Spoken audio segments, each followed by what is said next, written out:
கர்த்தருடைய நாமம் மகிமைப்படுவதாக. நான் உங்கள் சகோதரி மெஸ்ஸி என்ன பாக்கியம். கர்த்தர் இன்றைக்கு நமக்கு தருகிற வசனம் எரேமியா 30வது அதிகாரம் 10வது வசனத்தின் பிற்பகுதி. யாக்கோபு திரும்பி வந்து அமர்ந்து சுகித்திருப்பான். இதுதான் கர்த்தர் நமக்கு தருகிற வார்த்தை. ஆமாங்க, நிறைய கஷ்டப்பட்டீங்க இல்லையா?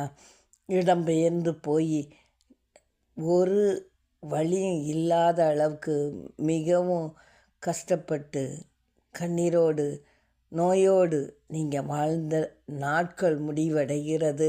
கர்த்தர் திரும்பவும் உங்களை உயர்த்தும்படியாக கடந்து வந்திருக்கிறார்.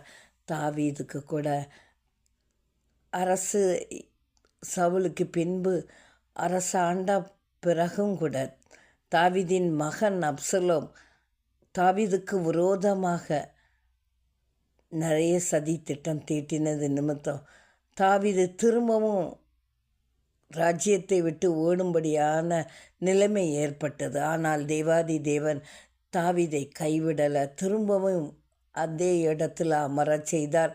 அது மட்டுமல்லாது வழி வழியாய் ஆளும்படியான செங்கோலை தாவீதுக்கு கொடுத்தார். அது மட்டும் இல்லாமல் பக்கத்து நாடுகளெல்லாம் தாவீதை கண்டு மிரளத்தக்கதாக ஒரு பயப்படும் பயத்தை கொடுத்து சமாதானத்தை அந்த நாட்டில் கர்த்தர் அருளி செய்து தாவீதை வாழும்படி கிருபை பாராட்டினார். இன்றைக்கு நீங்கள் கூட அநேக வேதனைகளுக்கு மத்தியில் நடந்து வந்து கொண்டு இருக்கிறீங்க.